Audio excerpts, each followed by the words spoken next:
Adorons Jésus-Christ TV, c'est votre lieu d'adoration pour adorer notre Seigneur Jésus-Christ.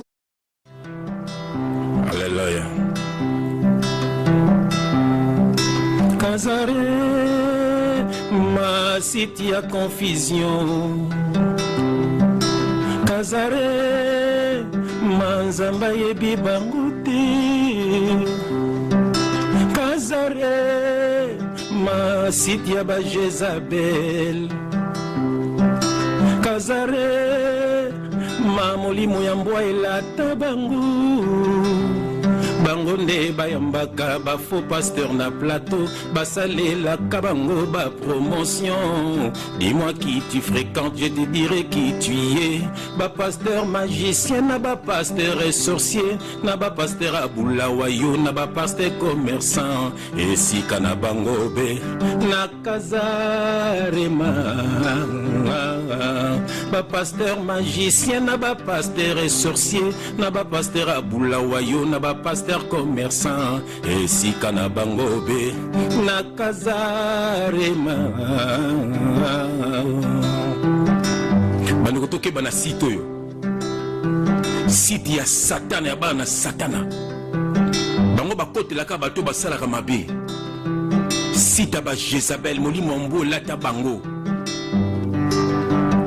mokolo site wana komone Blaise Manzambi asilisa baser nyonso bande kosala kuna babini mina ngai basera ngo bakima emisusu ko babenga biso ba expliquer biso kindumba ya Blaise Manzambi akosaka mosne kako David azalaka mobulu me nzamba alobaki l'homme selon mon cœur yango pe mwasi na ye azo défendre ba bulawayo na ba commerçant bana na satana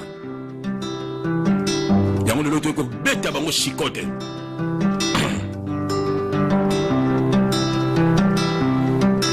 Kazare, ma city à confusion. Kazare, ma zamba yebi banguti.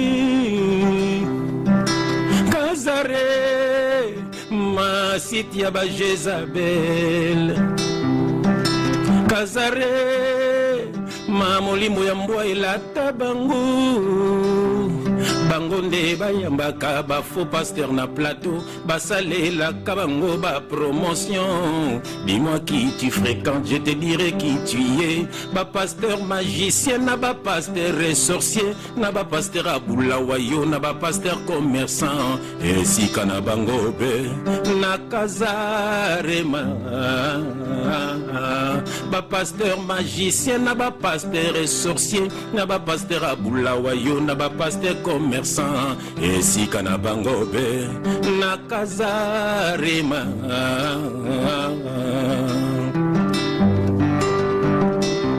Alléluia. Botika kolanda bango nzambe ayebi bango te esika na bango lifelo balingi komema basoso mobali amikomisa pasteur mwasi amikomisa prophétesse nzambe aloba bakoya mingi yo na kombo na ye me bazaya ye te po nini boningi kolanda kaka bato bolanda nde Yesu Masiya botika kolanda bango nzambe ayebi bango te esika na bango lifelo balingi omema ba innocent mobali amikomisa pasteur mwasi amikomisa prophétesse nzambe aloba bakoya mingi yo na kombo na ye me bazaya ye te po nini bolingi kolanda kaka bato bolanda nde Yesu Masiya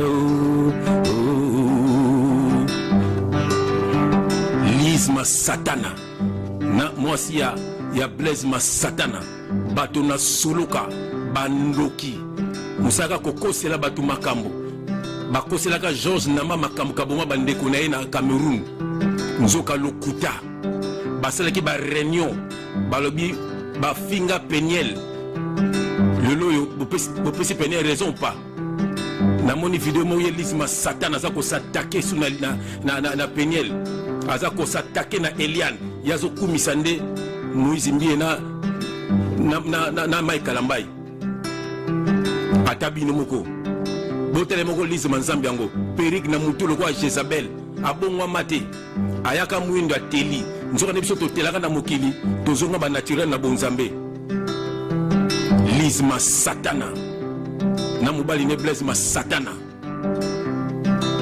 bandoki. Dieu va vous frapper. Kazafouati.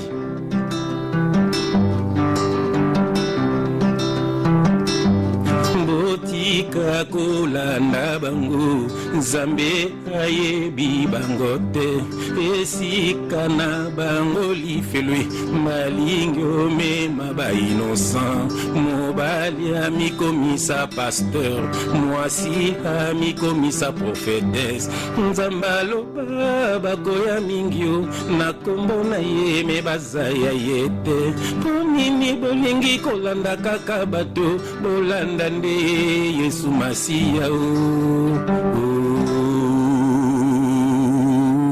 bien-aimé dans le Seigneur de kubeta kazafuati fimbu bien-aimé mission na biso yangwana ya kubenga na monguna na kati na bergerie bien-aimé baye belé balati poso ya bala na nzam mais nzoka au dedans ce sont des lourds ravisseurs Bible bitu koyeba bango na misana na bango yango le to kubeta kazafuati fimbu Blaise manzambi na Lise manzambi bolongo la komba nzambi Blaise ma satana na Lise ma satana bien-aimé landa mission oyo bien-aimé faut yeba bato mabe poto bima na kati bato mabe poto oyeba kolanda Jésus-Christ. Que Dieu vous bénisse. Cette émission est que édifié bino na kombo na Jésus-Christ. Balabi année oyo poitanons-nous vivants, dénonçons-nous vivants. Toza banquité pour te bomba ba salité na bino au nom de Jésus-Christ. Amen. Soyez bénis. Soyez bénis. Grand mon père, tout le monde est aux mains, frère Mbouta. Plaisir, grand chanteur. Bah, l'obéi, grand mon père, bon, on va faire le banana, on a la diva. N'a pas ça qui est déjà. Il paraît que grand mon père a commis au sambe là, tu sais, musique. Il paraît qu'il a commis au sambe, là, au bando. Shalom, shalom, peuple de Dieu. Je vous salue au nom puissant, glorieux, notre Seigneur Jésus-Christ. Vous êtes sur votre chaîne YouTube Adorons Jésus-Christ TV. Peuple de Dieu, ça c'est votre émission Soso la bien. Je vous demande de s'abonner massivement sur votre chaîne YouTube Adorons Jésus-Christ TV. Bien-aimés dans le Seigneur, le loto est concernant comment adorer notre Seigneur Jésus-Christ. Car la Bible déclare, l'heure vient, il est déjà venu, où les vrais adorateurs adoreront le Père en esprit et en vérité. Bisogna sotoyebi entre lumière et ténèbres, jamais ekokiko sanganesi kamoko. Mais aujourd'hui, nous voyons notre frère Blaise Manzambi. Il a invité le frère Kofi Olomide pour chanter, pour adorer Jésus-Christ. Est-ce que notre frère Kofi Olomide, il a l'Esprit de Dieu, il a le Saint-Esprit? Car la Bible déclare, l'heure vient, il est déjà venu, où les vrais adorateurs adoreront le Père en esprit et en vérité. Quand on dit en esprit, cela veut dire qu'il faut avoir le Saint-Esprit pour adorer notre Seigneur Jésus-Christ.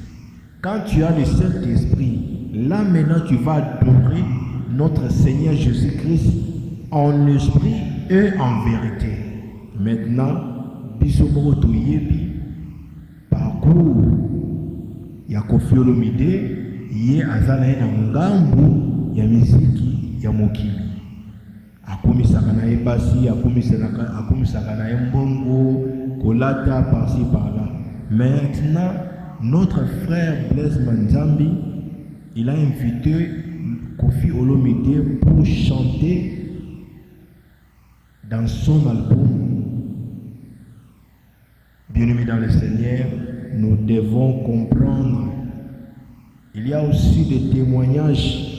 Le pasteur Christian Dakumuda, ancien musicien Mokilo Bissosotoyebi, il avait témoigné qu'il y a beaucoup de serviteurs de Dieu Bakendaka Kozoa, Bakisi et pas Kofi Olomide. Prévenez que vous allez suivre l'image, la vidéo que pasteur Christian Dakumuda a jolobela concernant Mike Kalambay, Ndenge Akenda et pas Kofi Olomide pour travailler concernant. Et en plus que Kofi Olomide a témoigné beaucoup de choses que homme de Dieu ming ba kawana pour Bozoa bakisi. Maintenant nous demandons, est-ce que Kazarema bazo servir nzambe na bosolo ou bien bazana kati ya makambwana? Parce que quand on dit que le ténèbre et la lumière est coquille ko samalade, mais pourquoi qu'on invite Kofi Olomide à koyemba ensemble dans bana nzambe soi-disant? Bien-aimé dans le Seigneur, il faut que la vidéo tina suka na kobosa na te, abonnez sur votre chaîne YouTube Adorons Jésus-Christ TV. Que Dieu vous bénisse. Bon, frère Mike Kalambay, moi je lui dirais que nous sommes dans un monde où nous sommes établis comme sentinelle, selon Ézéchiel. Alors, pour Naïe, il doit se repentir. Il n'est pas encore repenti. C'est un pasteur comme toi aussi. Attends, j'ai dit, je pèse. Je dis, il doit se repentir. Frère Mike Kalambay, il doit se repentir. Soit Banek Bien Zambé, Asia Bebisa. Je l'ai dit, hein, je dis comme ça, moi je dis, je suis selon assis à Bébissa. Mikolo soit bon qui n'habite dans Zambé. Mais je sais que il faut se repentir. Parce que Azali Motso o Alingaka a bon qui s'akundi malanga. Ah bon? Oui. Comment ça? Je ne sais pas pourquoi autant qu'à comme on a. L'esprit du Seigneur pense que le Seigneur sur toi parce que nous sommes en pleine prière, nous avons, donc c'est normal que tu communiques bien. J'aime plus parler de ces choses parce que vit ma responsabilité dans un niveau église, parce qu'aujourd'hui je gère toute une fédération des églises chrétiennes, des églises congolaises, il y a Christ au Congo, ils en ont plus de 1000 églises, tu vois quand même, c'est moi qui gère ça. Plus de 1000 églises. Tu vois, c'est pourquoi, mais quand il faut dire quelque chose pour le frère Mike devra se repentir parce que vous savez, un jour, un jour,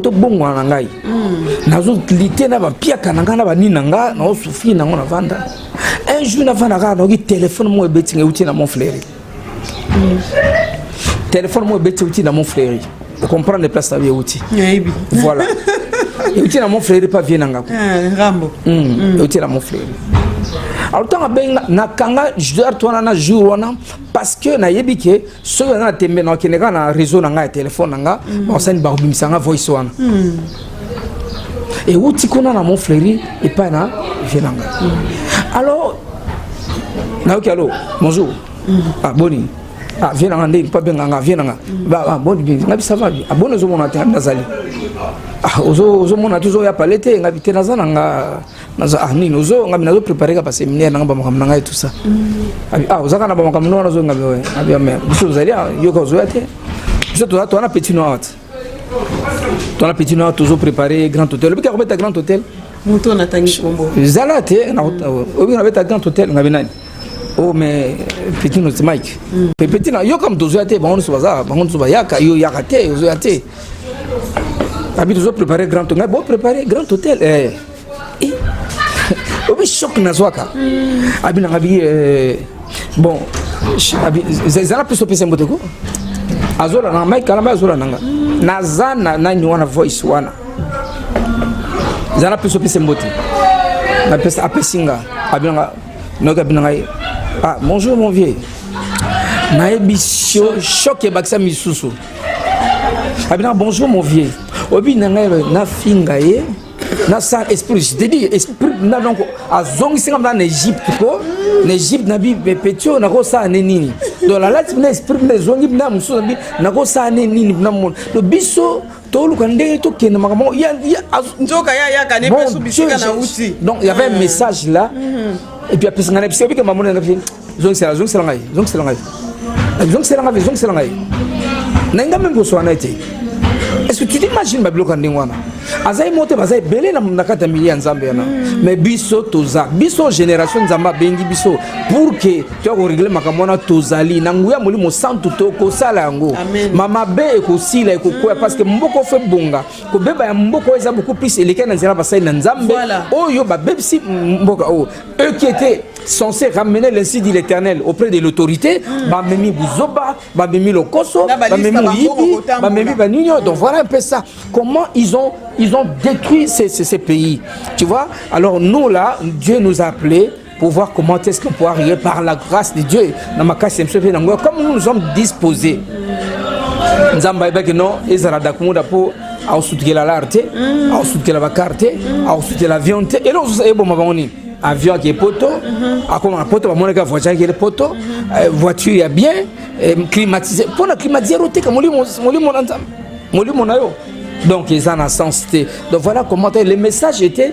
Le vieux voulait me faire voir que est-ce que kuna et l'autre bazana bango ah kuna que lukano loko mokote en principe place falo zalelande awa. Alors il ngai sala que nazonga naloba tina mona batora ba mangengenge bazati na mapembe na banzete na maboko donc nzoka za ngo boye do balakisanga que non o comprendre zonga koto mais le kola na une appel moko authentique et c'était nzamba ina kati na ngai ya moni na seda quitté bandam ko na commencer na moni ke na télévision Mike il fallait que na TV va pardon il doit se repentir bana na nzamba tala na sala na sala na tiki to ndimaye pe nzambe ona ya lola o ya tanga Bible yebi akoya lisusu takati na epe akosalela parce que abandaka frère c'est pas parcours les hommes m'ont raconté ba déviation mais na moment où azo me mabali bota na nzambe na kufa vraiment.